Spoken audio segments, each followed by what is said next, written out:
નમસ્કાર. ઘણા લોકો એક એવી સરકારી નોકરી શોધતા હોય છે જે સ્થિરતા આપે અને ભવિષ્ય સુરક્ષિત કરે. જો આવી જ કોઈ શોધ ચાલુ હોય તો સાંભળો. ફેબ્રુઆરી 2026નો મહિનો એકદમ સુવર્ણ તક લઈને આવ્યો છે. ચાલો ફટાફટ જોઈએ કે આ મહિને કઈ કઈ મોટી તકો આપણી રાહ જોઈ રહી છે. અને હા, આ સવાલ તો લગભગ દરેક નોકરી શોધનારના મનમાં હોય જ છે, ખરું ને? એવી નોકરી જે ફક્ત સારો પગાર જ નહીં પણ એક આખી જિંદગીની સિક્યોરિટી પણ આપે.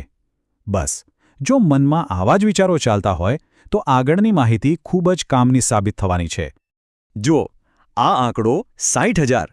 અને હા, આ કોઈ નાનો સૂનો આંકડો નથી. 60,000થી પણ વધારે સરકારી નોકરીઓની તક કેન્દ્ર અને રાજ્ય સરકારોએ મળીને જાણે ભરતીનો પટારો ખોલી દીધો છે. આ એક એવી તક છે જે કારકિર્દીને સાચે જ એક નવી ઉડાન આપી શકે છે. તો આને ખાલી નોકરીઓનો મેળો ન સમજતા. આ તો કરિયર માટેની એક ગોલ્ડન ઓપોર્ચ્યુનિટી છે. અને અમુક જગ્યાઓ પર તો પગાર જાણીને નવાઈ લાગશે. મહિને ₹1,25,000 સુધીનો છે.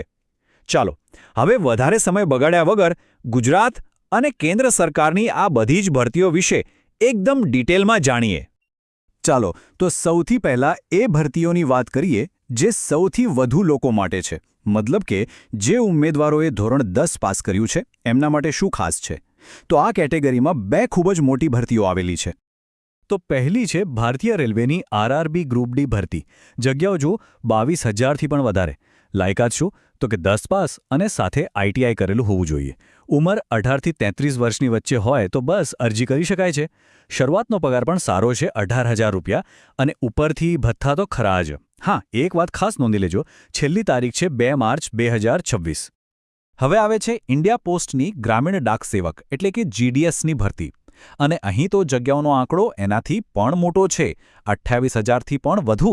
પણ સૌથી મોટી અને સારી વાત શું છે ખબર છે? આમાં કોઈ પરીક્ષા જ નથી.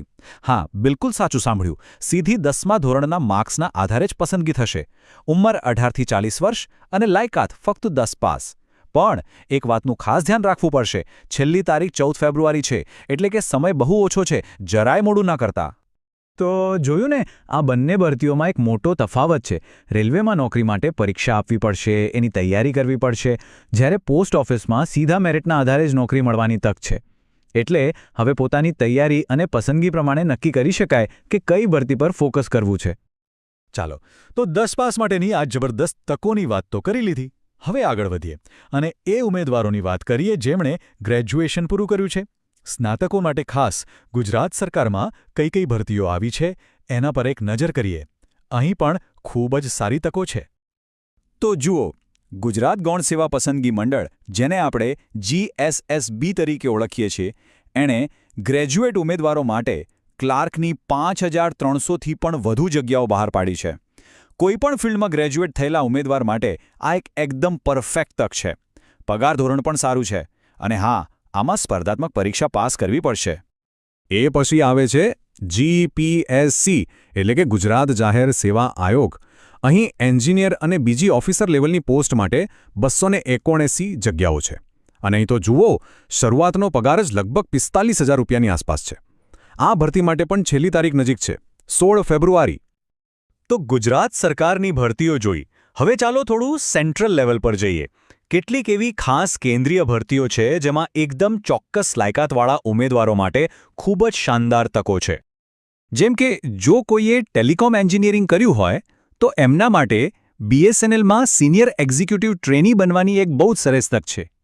કુલ 120 જગ્યાઓ છે અને પગાર તો સારો છે જ, સાથે ભથ્થા પણ મળશે.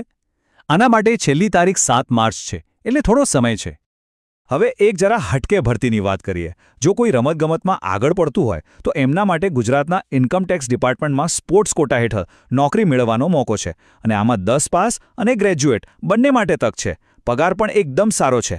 આની છેલ્લી તારીખ 21 ફેબ્રુઆરી છે, એટલે રમતવીરોએ જરા ધ્યાન આપવું. ઓકે, હવે જે આંકડો સ્ક્રીન પર દેખાઈ રહ્યો છે એના પર ધ્યાન આપજો. મહિને ₹1,25,000. આ કોઈ મજાકની વાત નથી. આટલો ઊંચો પગાર, અને એ પણ એક ખૂબ જ પ્રતિષ્ઠિત સરકારી નોકરીમાં. ચાલો જોઈએ કે આ કઈ ભરતી છે જે આટલો શાનદાર પગાર ઓફર કરી રહી છે. જી હા, આ તક છે ભારતીય નૌકાદળ એટલે કે ઇન્ડિયન નેવીમાં ઓફિસર બનવાની.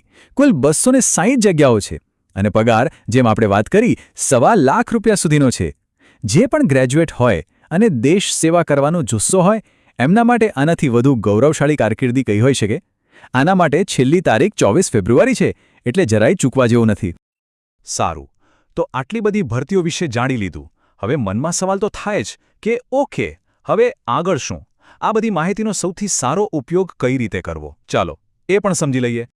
જુઓ, સૌથી અગત્યની વાત હોય છે છેલ્લી તારીખ, એટલે કે ડેડલાઇન. ચાલો એકસાથે બધી જ તારીખો પર ફટાફટ નજર નાખી લઈએ.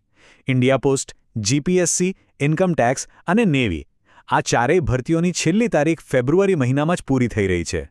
જ્યારે રેલવે અને બીએસએનએલ માટે માર્ચ સુધીનો સમય છે. તો આ તારીખો ખાસ નોંધી લેજો, ચૂકાઈ ના જાય. અને હા, આવી તકો તો ભવિષ્યમાં પણ આવતી જ રહેશે. એટલે એ જરૂરી છે કે સરકારી નોકરીઓની જાહેરાત કરતી જે ઓફિશિયલ વેબસાઇટ્સ છે અને જે બીજા વિશ્વસનીય સ્ત્રોત છે એમની સાથે જોડાયેલા રહો, અપડેટ રહેતા રહો. અને હા, આ માહિતી જો કોઈ મિત્ર કે સંબંધીને કામ આવી શકે એમ હોય તો એમની સાથે શેર જરૂર કરજો. શું ખબર, કોઈને મદદ મળી જાય. એક વાત યાદ રાખજો, આ ફક્ત નોકરીની જાહેરાતો નથી, પણ ભવિષ્યને સુરક્ષિત કરવાની, એને એક નવી દિશા આપવાની તક છે. પોતાની યોગ્યતા અને રસ પ્રમાણેની નોકરી પસંદ કરો.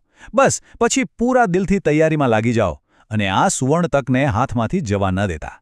સૌને ખૂબ ખૂબ શુભેચ્છાઓ. જય હિન્દ.